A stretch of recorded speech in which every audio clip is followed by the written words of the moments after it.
मकर संक्रांति के बाद अब मौनी अमावस्या की तैयारी।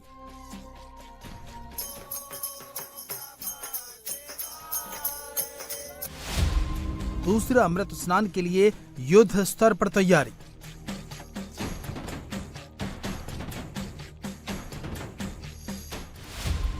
पहले अमृत स्नान के बाद सुपर एक्शन में सीएम योगी।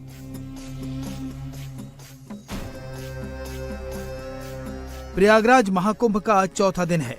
सुबह से ही संगम पर श्रद्धालुओं की भीड़ त्रिवेणी में डुबकी लगा रही है।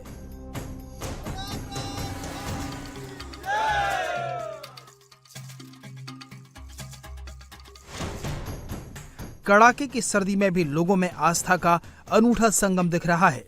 कल्पवासी भगवान की भक्ति में लीन हैं।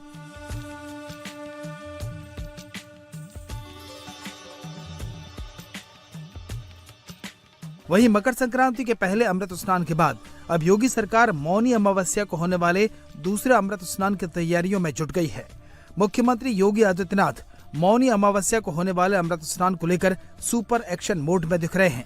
बुधवार को सीएम योगी ने पहले अमृत स्नान की व्यवस्था इंस्टॉल बटन पर क्लिक करना है। उसके बाद ओपन बटन पर क्लिक करके अपने मोबाइल नंबर एक पॉइंट पर अफसरों से डिटेल में बात की, जिसके बाद सीएम योगी ने दूसरे अमृत स्नान के लिए नए निर्देश जारी किए। सीएम ने कहा, रेलवे को कोऑर्डिनेटेड तरीके से चलाया जाए। मेला क्षेत्रों में मोबाइल नेटवर्क मजबूत करें। हर सेक्टर में 24 घंटे बिजली पानी की सप्लाई हो। संगम के सभी घाटों की बैरिकेडिंग की जाए। हर जिले से रोडवेज बसों का संचालन हो। प्रयागराज में ई बसें, शटल बसें लगातार चलें। मौनी अमावस्या के दिन होने वाले दूसरे अमृत स्नान की तैयारियों को और पुख्ता करने के लिए सीएम योगी 21 और 22 जनवरी को प्रयागराज में संगम तट पर ही कैबिनेट की मीटिंग कर सकते हैं। कैबिनेट मीटिंग को लेकर मेला क्षेत्र में बने इंटीग्रेटेड कमांड सेंटर में सभी तैयारियां पूरी कर ली गई हैं। प्रयागराज महाकुंभ में योगी सरकार महत्वपूर्ण कैबिनेट बैठक भी करेगी और संगम में पूरी कैबिनेट डुबकी भी लगाएगी। जी हां, इंडिया टीवी के पास ये महत्वपूर्ण और एक्सक्लूसिव जानकारी है कि आने वाली 21 जनवरी या फिर 22 जनवरी को योगी कैबिनेट की बैठक प्रयागराज महाकुंभ में होगी और जिस दौरान बैठक होगी कैबिनेट की, आप देख सकते हैं कि ये जो integrated command and control centre का जो रूम है, इस रूम में बाकायदा मुख्यमंत्री योगी आदित्यनाथ बीच में बैठेंगे। दोनों उनके बाईं तरफ और दाएं तरफ डिप्टी सीएम बैठेंगे। इसके अलावा कैबिनेट के उनके जो भी मंत्री होंगे, संपूर्ण सीनियर्स ऑफिसर्स होंगे, वो सब यहाँ पर बैठेंगे। सीनियर वो अफसर बैठेंगे इन कुर्सियों पे जिनके जो संबंधित आदेश मुख्यमंत्री देंगे। क्योंकि रोजगार की योजनाओं की बात देख लिया जाए, विकास योजनाओं की बात देख लिया जाए, ये सारी योजनाएं कैबिनेट की बैठक में डिस्कस की जाती हैं मुख्यमंत्री द्वारा और इसीलिए ये सारी कुर्सियां लगाई गई हैं। पूरा यहाँ पर इंतजाम किया गया है कि कैबिनेट बैठक भी यहाँ पर होगी तो आने वाले समय में न सिर्फ प्रयागराज के विकास के लिए बल्कि प्रयागराज के साथ साथ आसपास के जिलों के विकास के लिए ये बड़ी सौगात दी जाएगी। और इसीलिए सबको इंतजार है जब योगी कैबिनेट की बैठक यहाँ पर होगी तो न सिर्फ महाकुंभ परिक्षेत्र के लिए, प्रयागराज के लिए, बल्कि अन्य जनपदों के लिए भी विकास की योजनाओं की बड़ी घोषणा होगी। प्रशासन का अनुमान है कि मौनी अमावस्या को होने वाले स्नान में 8 से 10 करोड़ श्रद्धालु संगम में डुबकी लगाएंगे। इसको लेकर सीएम योगी ने युद्ध स्तर पर तैयारी करने का निर्देश दिया है। हर खामी को दूर किया जा रहा है। साथ ही प्रशासन पहले अमृत स्नान के दौरान हुई सुरक्षा व्यवस्था का रिव्यू भी कर रहा है, जिससे कि दूसरे अमृत स्नान में आने वाले श्रद्धालुओं को कोई परेशानी न हो।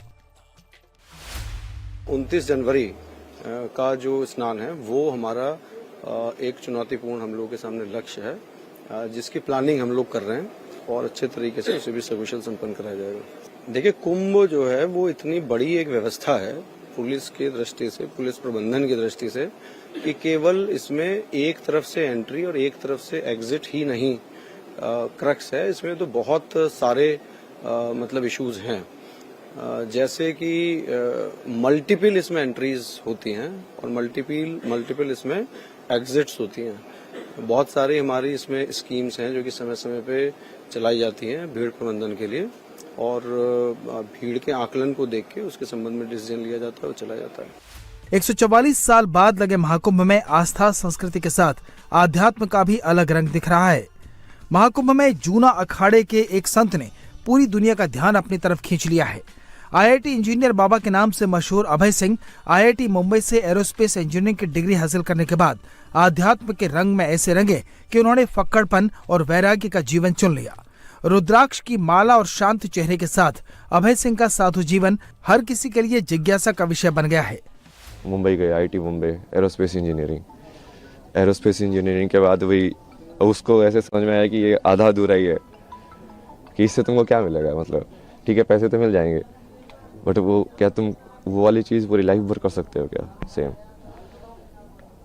अब वो लाइफ भर यदि नहीं कर सकते हो मतलब तुम उब जाओगे उस चीज़ से। तो मेरे को वैसा चाहिए था, लाइक पूरा जॉब, लाइक हाँ ऐसी चीज़ मुझे मिल जाए जो मैं करता रहूँ, बस मजा आता रहे, लाइफ चली जाए पूरी।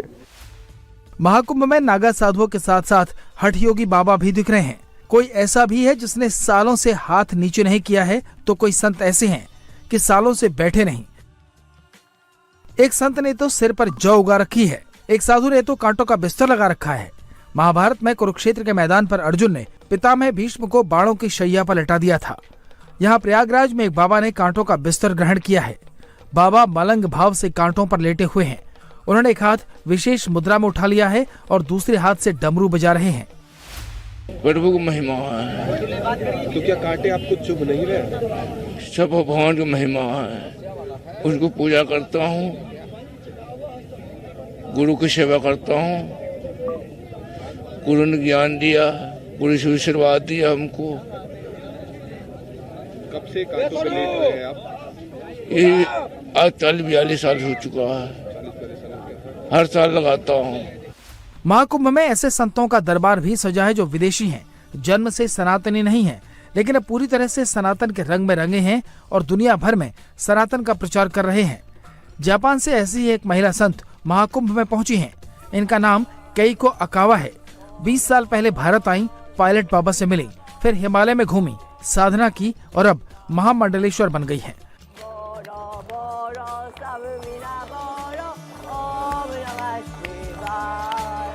महाकुंभ में एक तरफ आस्था और भक्ति का संगम दिख रहा है, तो वहीं पूरी दुनिया को सनातन का संदेश भी दिया जा रहा है। साधु संत जहां आध्यात्म का ज्ञान दे रहे हैं, वहीं कुछ संस्थाएं ऐसी हैं जो भारतीय संस्कृति और विरासत का प्रचार इस महाकुंभ में कर रही हैं।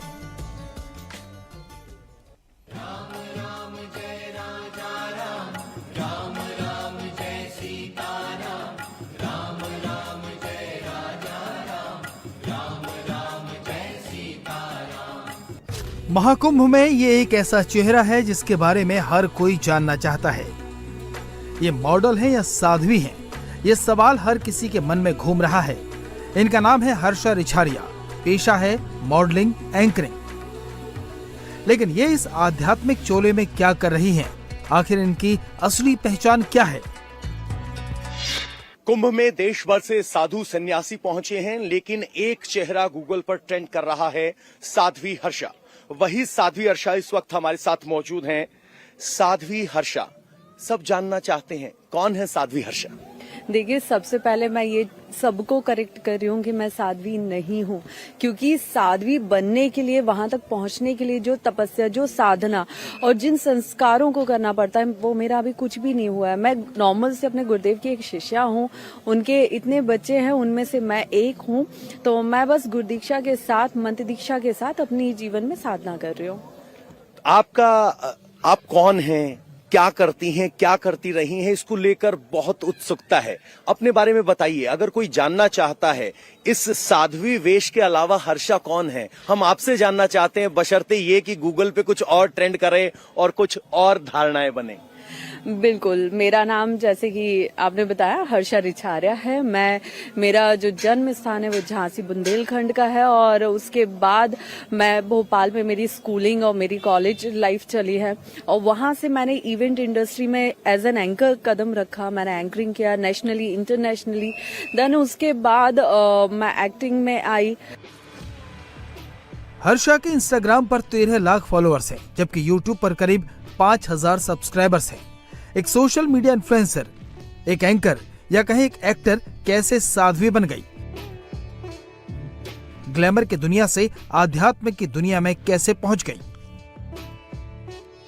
ये सब करने के बाद फिर मैं कहीं ना कहीं जुड़ाव मेरा शुरू हुआ, मेरा रुझाव चालू हुआ भक्ति के मार्ग पे। और कहते हैं कि जिंदगी में कोई भी चीज अचानक से नहीं होती है, कुछ भी। आज आप मुझे अगर इस वेशभूषा में देख रहे हैं, इस जगह पे देख रहे हैं और धर्म की बात करते हुए देख रहे हैं, तो ये सब अचानक नहीं हुआ है, बस लोगों को वो अचानक नजर आ रहा है।